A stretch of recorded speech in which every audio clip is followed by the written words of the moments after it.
live stream from Birken Forest Monastery. I'm Ajahn Sona. Here is another opportunity for Dhamma discussion, questions and answers from around the world. So let us begin. Pia. Ajahn, our first question is from Henning in Brabrand, Denmark. As a Christian, I used to pray for help from heavenly beings when the kilesas were threatening to overwhelm me.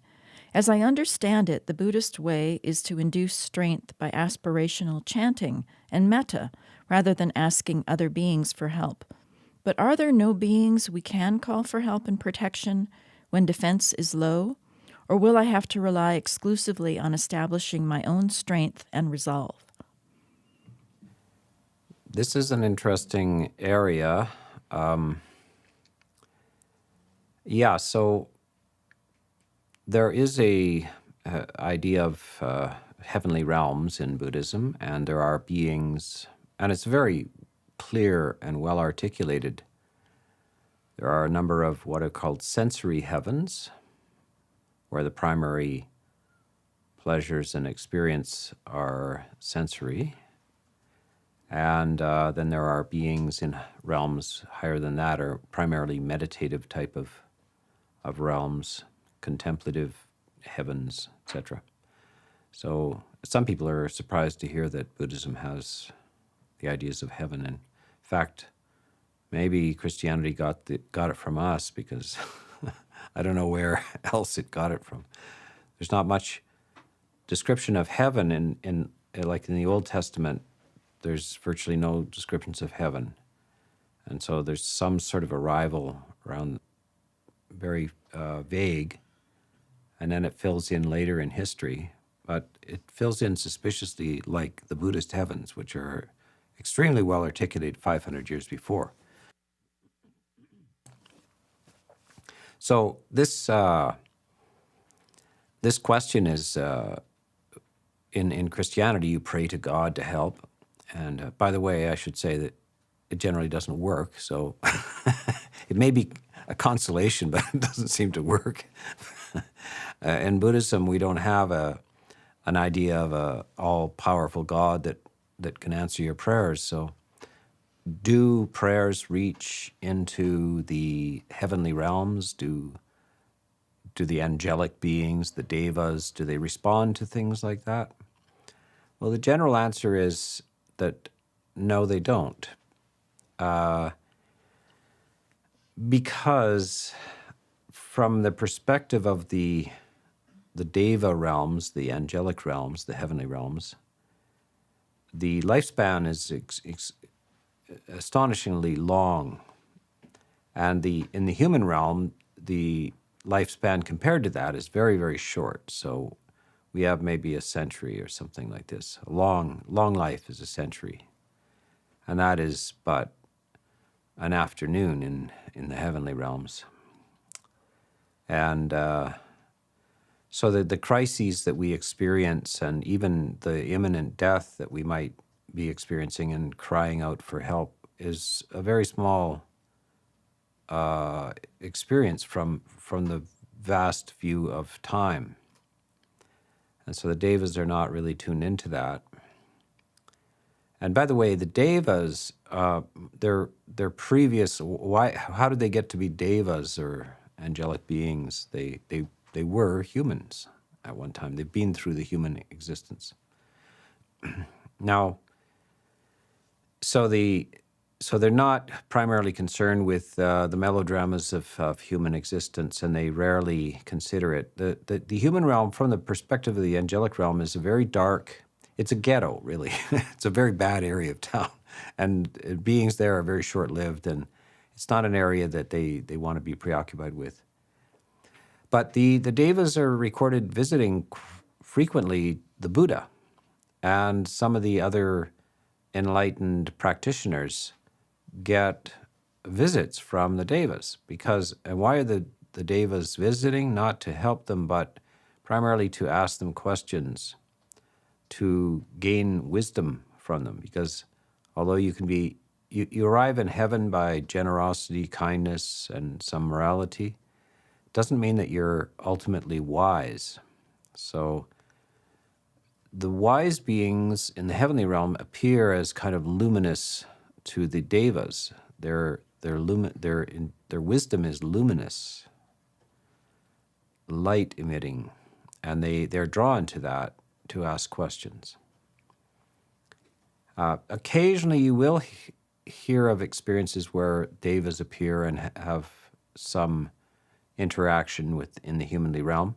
Primarily they're impressed by great acts of virtue by humans, by exalted aspects of truth. If a human utters something profoundly true, it resonates throughout the realms. And if one is extremely generous or kindly, then that's sometimes enough to draw the attention of the devas. But the normal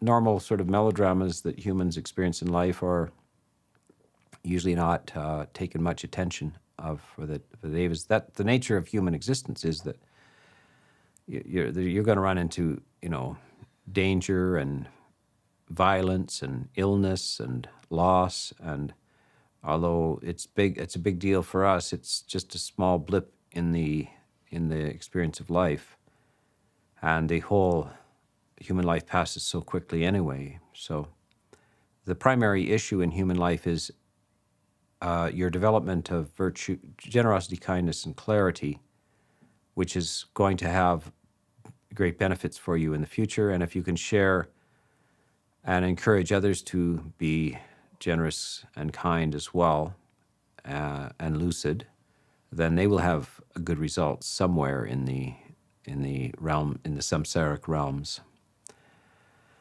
So that's kind of the relationship between the Deva realms. And I'm giving this answer not from my own particular knowledge of this. I'm not giving you my insights. These kind of questions are gone into in great detail, actually, in the suttas and the commentaries, and a great deal of this kind of information is fleshed out and noted. So I'm passing that on to you. Well, Pia, can we have another question? Ajahn, the next question is from our live feed from Will. Ajahn, I have so appreciated your teaching of karuna as simply a subset of metta, but wonder if you can elaborate. How does karuna feel different than metta, and how do we practice it differently? So let me define these two words. They're Pali words, because not everybody who's listening is familiar with these words. Karuna is translated as compassion, and metta is translated as loving kindness, and metta is translated as loving kindness or profound friendliness. And so these are very important emotions and attitudes from the Buddhist point of view, and they are to be cultivated systematically, but they're to be understood as well. So, and they're called Brahma Viharas, which means the dwellings of the gods. So if you want to experience heaven, then cultivate loving kindness or compassion, and that is where great beings live there. And you can enter there before you die. You can enter into the dwellings of the gods by having a good heart, profound friendliness, human friendliness, goodwill towards other living beings, a recognition of yourself in others and others in yourself. And so this is something to be cultivated, practiced, developed, deepened, and it shapes your consciousness and how you experience life. And the more you do it, the greater the rewards are. Now, the question was, which I have repeated many times, is that compassion is a subcategory of loving kindness. So what it is loving kindness for those who are suffering. loving kindness in general, universal loving kindness, is for all beings in whatever condition they may find themselves, whether they're well or ill, in any place in the world, in the universe, doesn't matter, whatever levels of consciousness they are. So you're unconcerned with their particular condition, you're just radiating goodwill towards them. But there are beings who happen to be suffering, and we all know what suffering is. It's pain, it's either physical pain or emotional pain. And so it's particularly loving kindness directed to those who are suffering. And it's very important that we understand something about this, is that it's not grief at the suffering of others. You're not grieving at the suffering of others, but you're actually deeply warm-hearted and friendly towards those who are suffering. The Buddha doesn't want you to increase the suffering in the world. There's plenty of it already, and so he doesn't want you to be suffering because others are suffering. That doesn't help anybody. It's better that you are having a profound goodwill towards these beings, and that profound goodwill is not a form of grief or suffering. It's a form of actually deep, warm-hearted pleasure. Now, you're not having pleasure at the suffering of others, but you're having health in the midst of the illness of others. So the varieties of suffering are forms of illness. Physical suffering is a form of illness, and emotional suffering is a form of illness. And you are more or less like a nurse or a doctor. You're actually there to help. You're not there to get sick. You're there to help. I noticed this. So in the time of the pandemic, the doctors and nurses are trying to not get sick while everybody else is sick, because you become useless. So you want to stay healthy in the midst of the varieties of illness that humans have, and there's a great spectrum of them. And compassion is a form of emotional health, and loving kindness is a form of emotional health. It immunizes you against unnecessary suffering brought on towards your own self or towards others. So it's important to understand these and clarify, especially the idea of compassion as loving kindness, but not of grief. So, Pia, let's have another question. Ajahn, our next question is from Anonymous in Brampton, Ontario, Canada. Dear Ajahn, I am feeling too much hurt and unable to deal with separation. It was a marriage of 33 years that needed to be ended. But I was hurting before, and I am still hurting. I do meditate daily and follow Dhamma. I am feeling so stuck and helpless at this point. Can I ever feel happiness? Side of long relationships is that you become intertwined, you become joined at the hip, and when you're amputated, you wonder if you can walk. So that the other person becomes part of the circuitry of your mind, part of your whole personality. You're used to consulting them, considering them, anticipating them, sometimes enjoying them, sometimes dreading them, etc. So it just becomes so ingrained. And we lose our confidence that we're able to actually be a whole person. And this is something you have to say to yourself, that, before you met this person, you were perfect. Even as a teenager, you're perfectly capable of getting up, putting your pants on, and having breakfast. You can even have a part-time job or something, go mow the neighbors' lawns, and perfectly capable of functioning in your life. You're capable of sleeping in a bedroom by yourself, happily, when you're 7 years old, 5 years old, 3 years old even.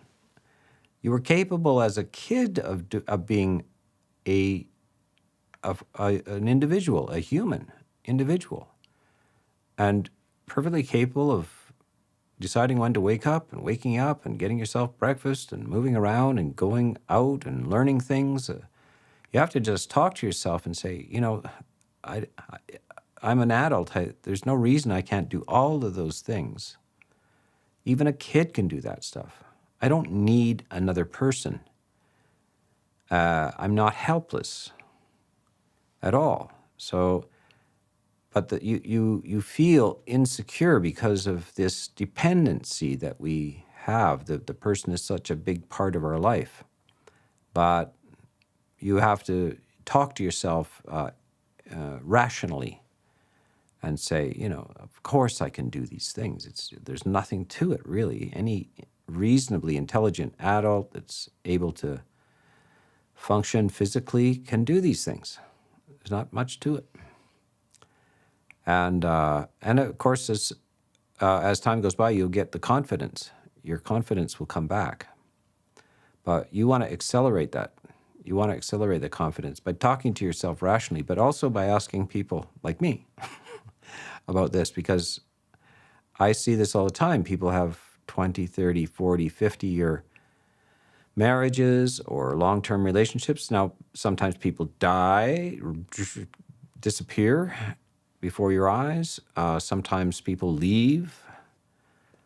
Sometimes they change and you have to go each your own way. Sometimes you're the one that decides to go and you're worried about them. So you should have advice for both you and them. And if they're feeling like they can't live without you, you tell them, yes, you can live without me. You lived without me before you met me. You're perfectly capable of doing it without me. And no adult should be so dependent on others that they can't live without them. And if you're in such a state, awaken from your dream, because it will turn to a nightmare if you don't. You must realize you are an independent operating system, and you better learn and keep that up, because if you don't believe that, it's very scary. So in the midst of relationships, you have to remember you are an autonomous being, and you need to aspire to your own freedom, and you're responsible for yourself.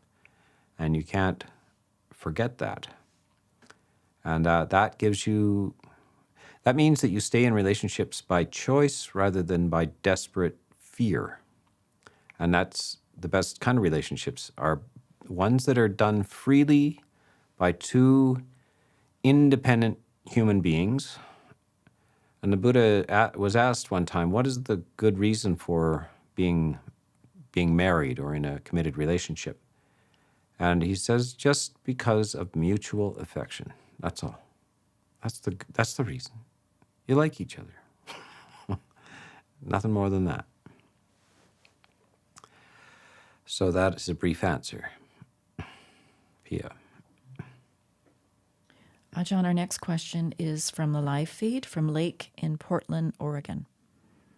Dear Ajahn, when a family member says something unskillful to me, my wish is to meet it skillfully, without aversion. But sometimes hurt and aversion arise quickly. What should I do in that moment? Yes, it's not something you do in the moment. It's something that you do afterwards. You realize, okay, I wasn't ready. And why wasn't I ready? So you start practicing and saying, I'm forgetful. If I was warned ahead of time that somebody's going to say something unskillful to you in about 10 minutes, you'd probably just pull it off very well. And of course, in your memory, if you can go back to moments of reaction when somebody said the wrong thing to you and you reacted, and when you look back in your memory, you think, why did I take that so seriously? So you have to learn from experience and say, well, I have to realize that in a week, it means nothing. And sometimes in the worst situation, a year later, you're laughing about the situation. You just think it's funny. So why don't you laugh ahead of time? Or practice ahead of time. And you practice by doing some imaginative scenarios where somebody says something unskillfully. In other words, you're practicing in a play. You're rehearsing in a play where one character says something unskillful and you reply very skillfully, and you feel unmoved and unshaken by the experience. But you have to rehearse. By the way, we rehearse all the time and very unskillfully. So in our mind, we think, now if they say this, I'm going to say that, And I'm not, so we're rehearsing for the office situation where somebody's always sarcastic, and I'm going to say this, or the family situation, we're rehearsing, but usually unskillfully. So you have to rehearse skillfully. You have to be Gandhi. You have to be the Buddha. You rehearse the dialogue that you want to speak, and you rehearse the emotion that you want to have. So you want to feel confident, unshaken, unmoved by the fact that other people say unskillful things, and unsurprised by it as well. You hear this phrase all the time. They should know better. Adults shouldn't talk like that. They should know better. No, in fact, you should know better. Adults do talk like that, and they don't know better, but you should know better than to think they should know better.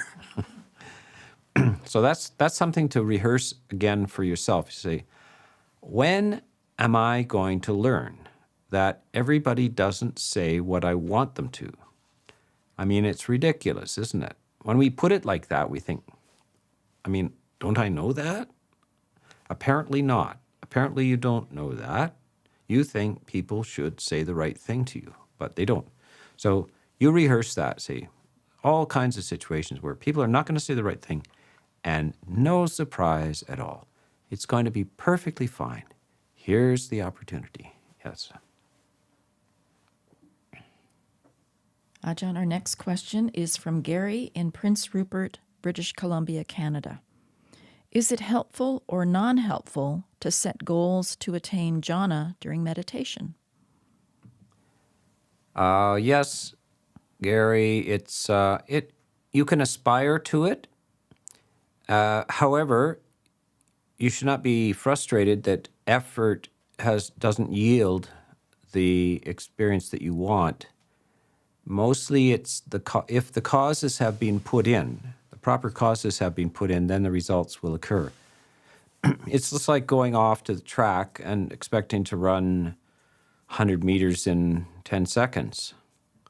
It ain't going to happen unless you have practiced for the last 3 years, had good coaching and so forth, and then maybe it will happen.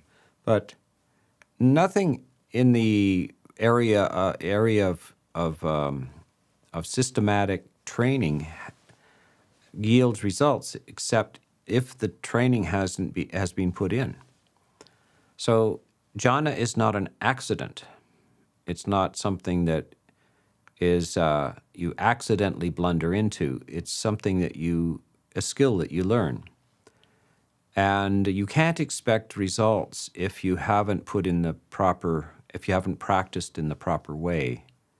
And the preliminary causes for jhana are, first of all, the acquiring of virtue, so that you're doing things that that you're not troubled by conscience over. So we want a clean conscience. We want a practice of goodwill towards others, because negative emotions damage the possibility for jhana. So anger and greed exclude us from the possibilities of jhana. So whether we like it or not, we have to be friendly and content and generous, and then we get rewarded for being that by our mind being very harmonious, vibrating harmoniously. It's like tuning an instrument so it's properly in tune. It makes a beautiful sound, but if it's just a quarter tone off, it can be very ugly, right? So we're tuning up the mind through virtue, or the heart. We're tuning the heart through virtuous attitudes of goodwill, generosity, of nurturing clarity. So we can't expect to be out at a drinking party all night and then enter jhana the next day. You know, we're cultivating clarity, generosity, kindness, and clarity, and manifesting it in our speech and in our actions. And then we're practicing our sense of attention rather than the scattered mind. Rather, we're practicing the collected mind, holding our attention on certain objects as an exercise again and again. And that brings us to this possibility for entering into beautiful absorption and concentration, where we can fully enjoy the situation. You see people do this all the time. If they have a lifelong love of sports or music or something, and they understand the ins and outs of it, they easily become absorbed in the experience.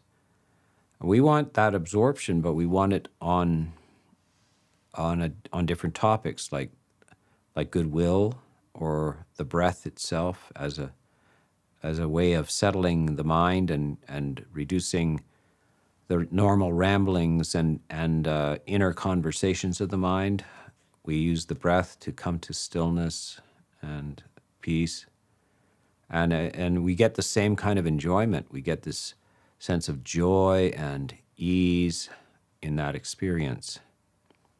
But so you can determine to do it, you can aspire to do it, but you always realize that it's the preliminary causes that allow this to occur, rather than some sort of act of will at the time. If the preliminary causes have been put in, the jhana should appear. If the preliminary causes have not been put in, then the jhana cannot appear. And I should mention, jhana is a form of delicious immersion in concentration, absorption of the mind. Yeah. Ajahn, our next question is from the live feed from Sun Tzu in Florida, United States. How do I deal with those worrying thoughts during the middle of the night, keeping me from sleeping peacefully? Well, the first thing is, and it's very important, I give this advice a lot, that no thinking aloud between about 9:30 and 8 the next morning. 12 hours, no thinking aloud. People don't realize this, that they shouldn't be trying to plan their life at 2 in the morning.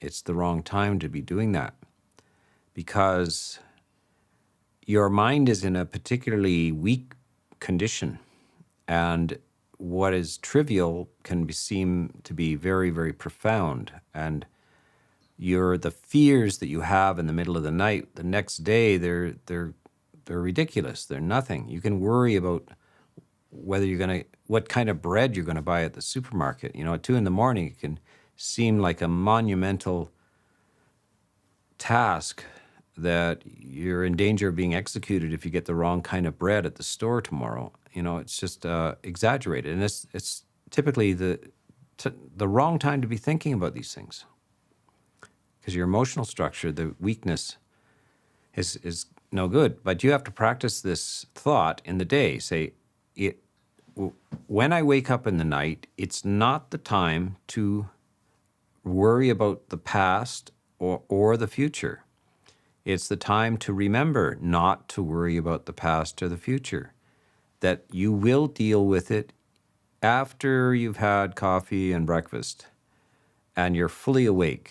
That's the time to deal with it. And of course, actually, in the day, you should set aside a period of time when you do work through the plans for your life. And try to write them down, too, because quite often we have the same good idea 400 times. And then we remember, oh, yeah, I had that idea before. It would be better if you get a good idea when you're wide awake, well-fed, in a lucid state, to write it down so you don't have to think it again. It's in the book already. So Make your plans, write them down, and have a little planning period. In fact, you could have half an hour every day where you open a book and you say, now, I got my 1 day plan, my 1 week plan, my 1 month plan, my 1 year plan, my 5 year plan, and my life plan. So write them down so you don't endlessly repeat them to yourself uselessly. And secondly, when you wake up in the middle of the night, you know you've already written down the plans and you will deal with them in the daylight. But this has to be practiced. But you practice this for a month and you will be surprised what a deliverance this is. You do not have to worry, plan, think at all in the middle of the night. That's the time to sleep. Yeah. Our next question is from Anonymous in Atlanta, Georgia, United States. I've been having feelings of wanting out of the world. Not depressed or suicidal. I just don't want to do this anymore. The endless, fruitless search for a romantic partner, the yearning to belong to social groups, only to then worry about being excluded, the constant striving to advance professionally, etc. Is this a step forward on the path or just anxiety? What would be a skillful way of addressing these feelings of, God, let me out? Well, I think you don't want to address it. I think you want to congratulate yourself because that's a sign of spiritual maturity. Emotional maturity is the recognition of this. This is life is a lot of work and trouble. And in the end, you lose everything. So it's a game that cannot be won and a game that must be played. So life is the game that must be played unless you can find an end to the game. And people, you can see that quite a large number of people try to end the game by ending their life, and that doesn't work. That's the wrong solution. Only wisdom ends the game. You stop playing the game because you're wise, and there is no other way out of the game. And you remain in this hall of mirrors, this labyrinth, this maze, until you are wise, until you are no longer afraid or desirous. The two primary drives is aversion and fear, and then the other one is craving and wanting. And you have to learn that these are the things that keep driving you on through the hall of mirrors and through the land of mirages and labyrinths and mazes. And you can you never find the end of it, but only wisdom attenuates those drives, and you arrive at a state of peace. And that's you have won the game then. So yes, this word. There's a word samvega, which is kind of a spiritual aspiration, spiritual drive, and disenchantment is a spiritual maturity. So you become disenchanted with the normal shiny objects and little things that people pursue. And that's a sign of spiritual growth. But typically it's accompanied by a little bit of being lost a bit. Once those ordinary worldly drives are questioned, you become, the wind goes out of your sails and you're not sure what to do. So this is the spiritual desert as well. But if you keep going and learn and practice and get good advice, then your sense of well-being comes back. But you direct your energies and intelligence to a different purpose than normal worldly drives. So I congratulate you on your disappointment. Okay, Pia. Our next question is from the live feed from Dinko in Bosnia-Herzegovina. Dear Ajahn Sona, in the Dhammacakkappavattana Sutta, there is this verse, quote, "This noble truth of the cessation of suffering is to be realized," unquote. Does realized mean reaching the goal of final liberation? Thank you. Yes, the word realization is just a one English word choice, but it really means to attain, to integrate, to have become that. You have come to the end of your suffering. You've reached the end of the path, and the point of the end of the path is the cessation of greed, hatred, and delusion, and you arrive into a state of generosity, kindness, and clarity, which is based on wisdom. So that's what this word realization means as regards the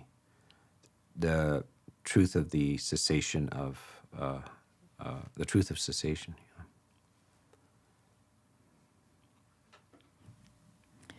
Our next question is from Dave in Glendale, California, United States. Early in my meditation practice, I took bodhisattva vows on many occasions, following the custom of a local Mahayana temple I was frequenting. Having since committed to Theravada Buddhism, is this disavowal of the bodhisattva vow needed?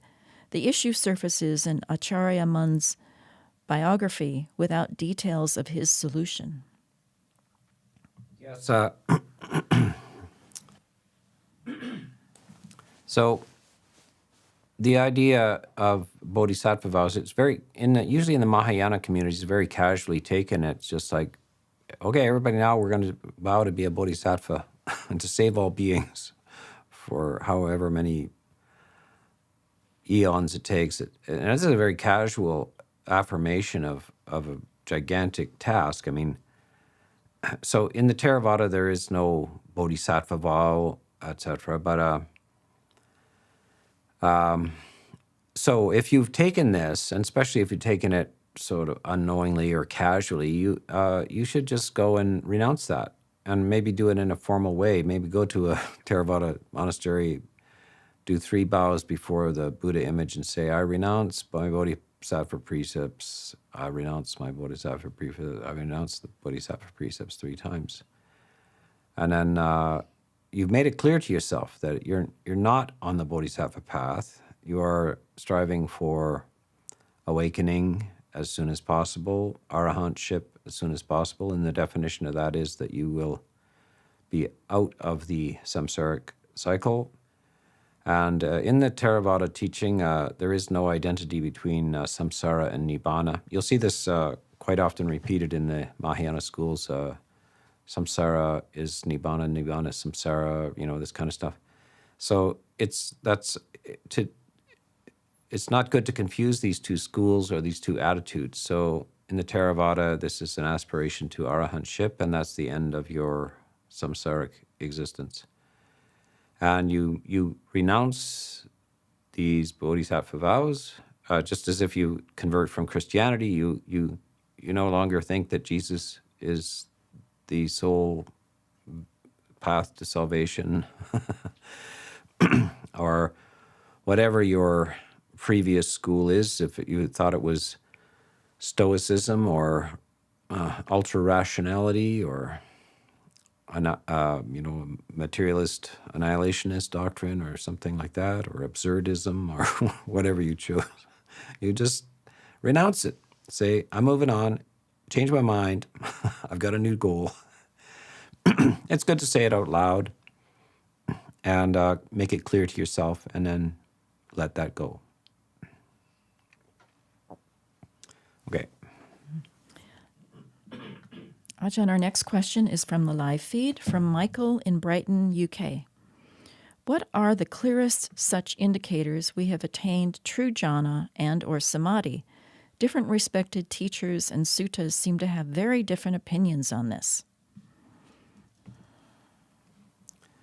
Well, yes, and it takes some sorting out, But one of the best ways, which I've been, so I've been teaching this a long time, and of course investigating myself for a long time. I'm talking about 40 years of research and practice and so forth, and then trying to articulate it for others.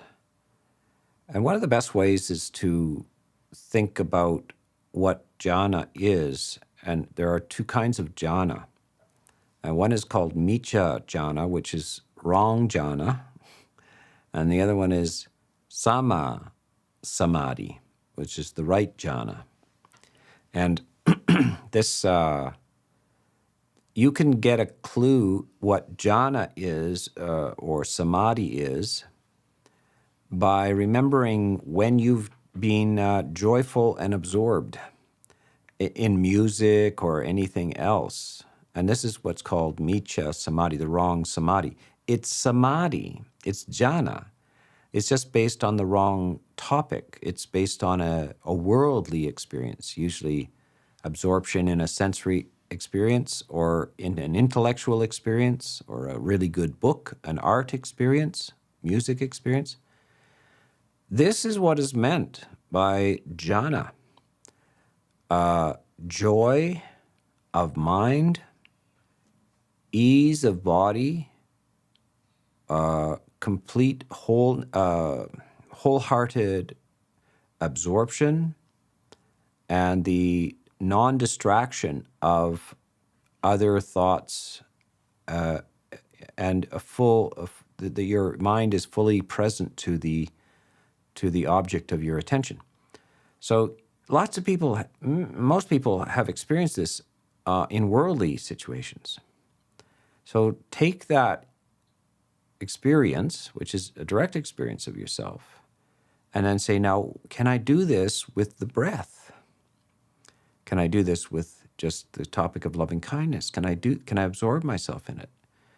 Just the way you become absorbed in sports or music or things like this. Can you get absorbed in this and with the full satisfaction and joy that you experience in other things? So this is how you come to understand what jhana is. You need a bridge from an experience that you have had to this spiritual experience, because it's a similar experience, except that the topic which you're applying your mind and heart to is a non-worldly topic. It's a spiritual topic. And that's how you get the sense. And you can confirm within yourself, because you don't have to ask. If you enjoyed a soccer game or something like this, you don't have to ask, did I have fun? I should go and ask a teacher if I had fun. Like if I enjoyed that piece of music. Do you have to ask anybody if you enjoyed that piece of music? You don't have to ask anybody. And so it's the same thing. If you're experiencing jhana or samadhi, you won't have to ask anybody whether you enjoyed yourself or not.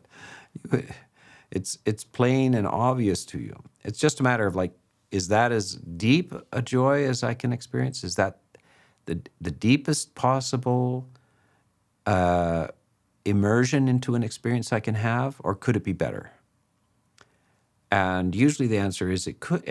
I think it could be better. I could probably go deeper, and that's the next step, is how deep can I go? And then the next one is, how fast can I get into this? How quickly can I do this? And then how long can I stay in it? Yeah. Right.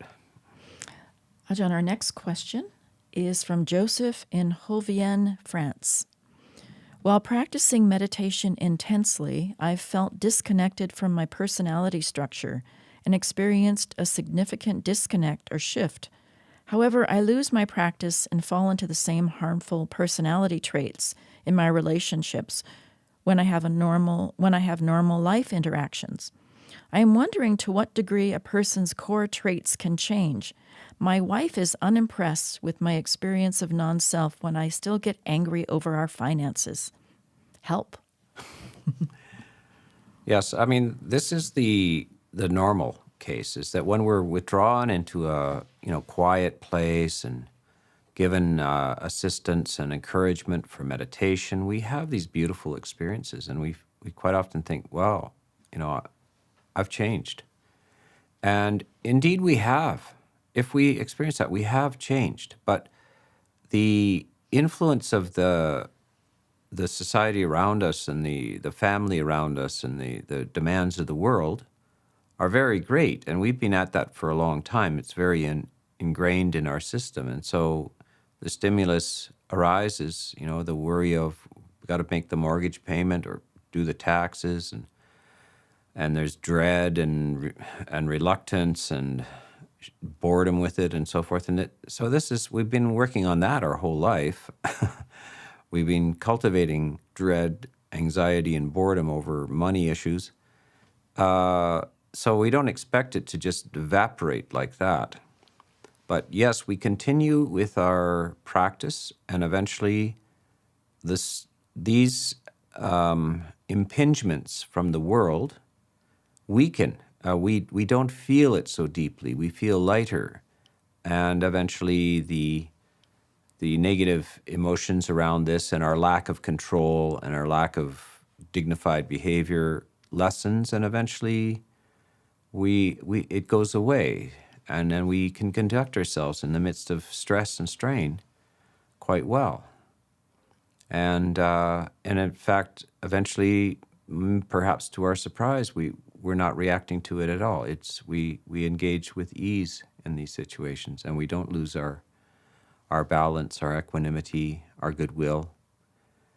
And but you can't expect this to happen just by snapping your fingers. We wish it would happen on a weekend. We should have a full enlightenment weekend retreat, and everybody comes out fully enlightened on the other side. No, it doesn't work that way. Occasionally it works like that. It's just like Mozart. You didn't have to take that many piano lessons, and it was darn good, So, but most of us, 10 years of labor, and then we can sort of not play pretty good. So this is an engagement, a whole life engagement, and we should see progress along the way. And if your wife sees that you're not able to pull it off, that's all right. Thank her for her reflections, that you've lost it again, dear, that you've become angry again over your tax forms. Thank you very much, dear. I'm going to work on my practice even more now. Okay. Our next question is from the live feed from Rick in Indiana, United States. What are practical ways to let go of seeking happiness and comfort in the sense world so we can experience a greater happiness found in deeper states of meditation? Well, there's two ways of transferring from the preoccupation with the worldly sensory experience to the spiritual experience. And one of them is that you just think to yourself, well, it's supposed to be good for me.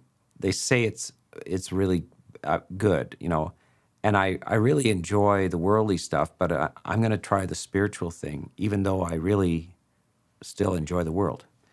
Now, that's the hard way, because you're going to really miss the worldly experiences, but you're doing it because you think it's a good thing.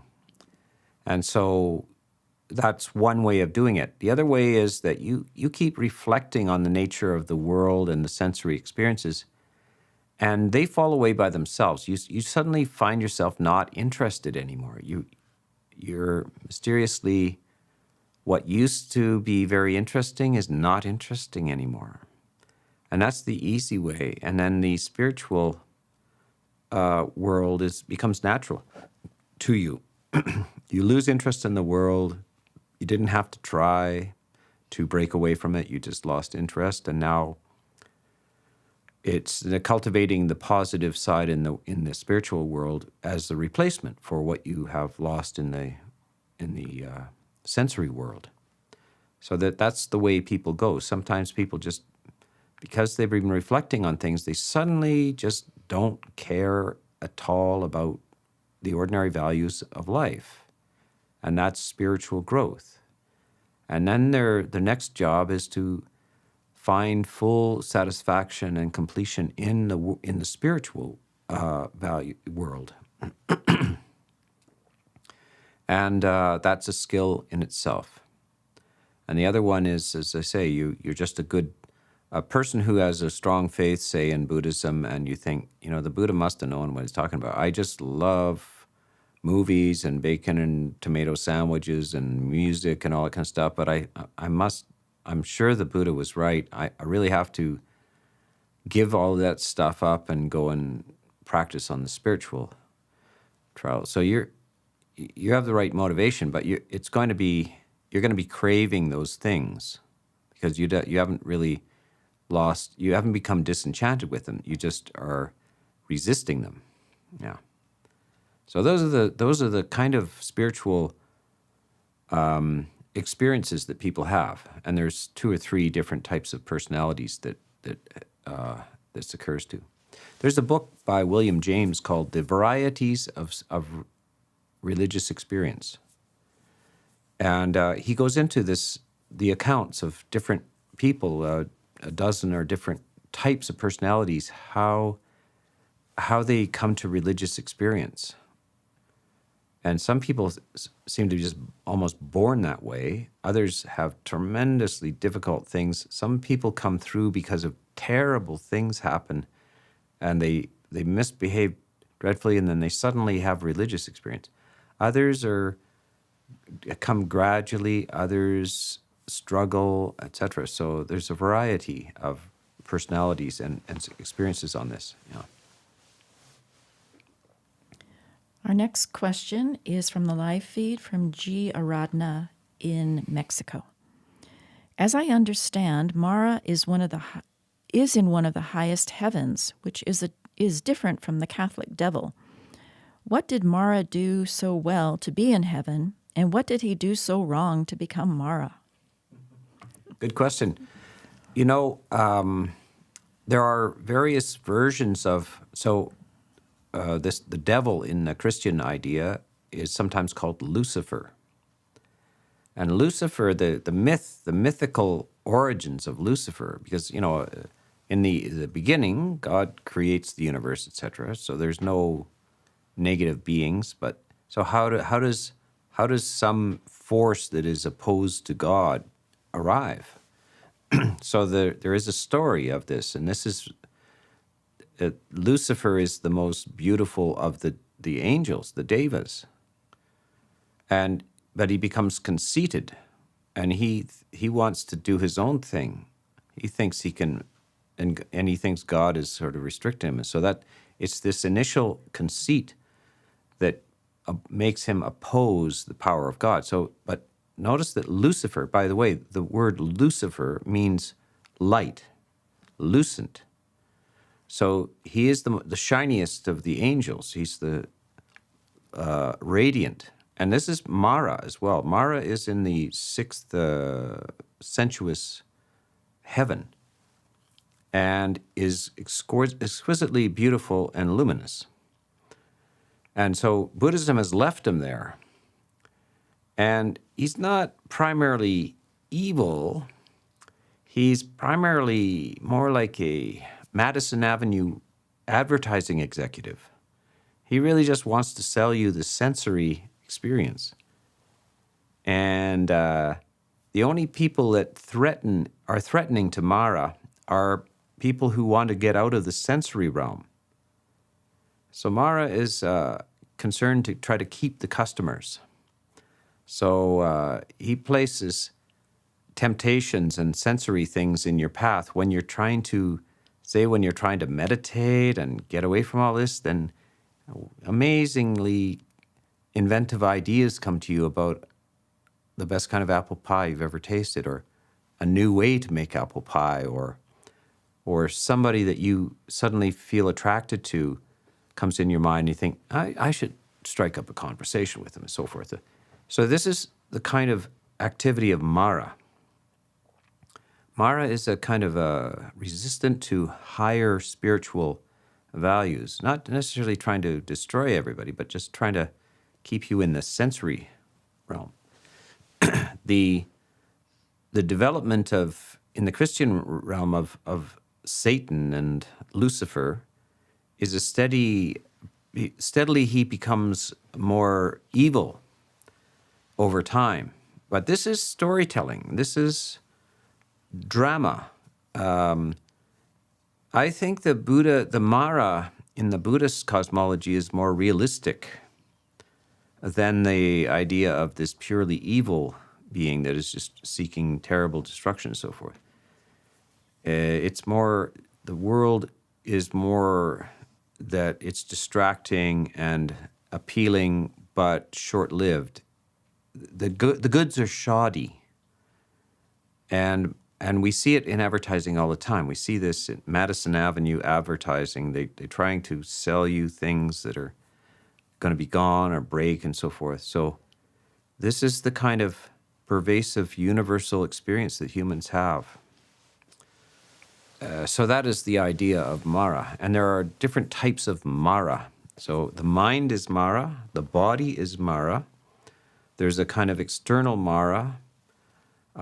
Some humans act as Mara, tempters and so forth. So there's a variety of these things. So you have to think of these as stories that are useful about the nature of life and how to find your way through this idea. So we have time for one more question.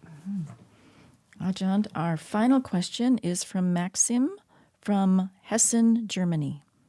Sometimes I feel overly responsible for other people's feelings. For example, it is hard for me to say no, and I often feel I have to respond immediately. Any advice on how to know the difference between lack of compassion or ill will and simply not knowing an appropriate response to the situation? Yeah, well, you have to evaluate yourself, and you have to value your own time. And you also have to realize that other people will be happy to use up your time in a wasteful way, ask you to solve all their problems for them. And in the meantime, sometimes you spend a lot of time worrying about somebody else's problems, and then 2 weeks later, you after trying to solve it, you tell them something, and they say, "Oh yeah, well I forgot about that. That was that's not my problem anymore." It wasn't as big a deal as they seem to have indicated. And I think when you go into spiritual training, you'll find that you become somewhat less concerned about everybody's little problems. And you realize, people have got to take up a spiritual practice themselves in order to solve their problems. And you can't just solve everybody's problems. They need to solve their problems, and they need to submit their problems to a teacher, and the teacher will say, okay, I want you to do this, and I want you to do that. And if they don't do that, then the teacher will say, you're wasting my time. So either you take an interest in improving your life, or I'm not going to waste any time with you. And so that's how spiritual teachers work. They want sincere attempts on the part of the person who's asking for help to help themselves. And until they do that, they won't put much time and effort into them. So this is what you learn. And you resign as everybody's spiritual coach. You say, I have to coach myself. I have to go to my spiritual teacher. All I can do is give you his business card. So here's a spiritual teacher. Check him out. This is the approach. And of course, from time to time, you have to do things for other people. And you can't just ignore everybody else's needs. Sometimes you have to sacrifice a little bit to help others from time to time, etc. But one of the best things is to advise people to find a good spiritual coach, a psychologist or a spiritual guide, and let them work with them. Okay, well, that's it for today. We had some very good questions and some attempts to answer those questions as well.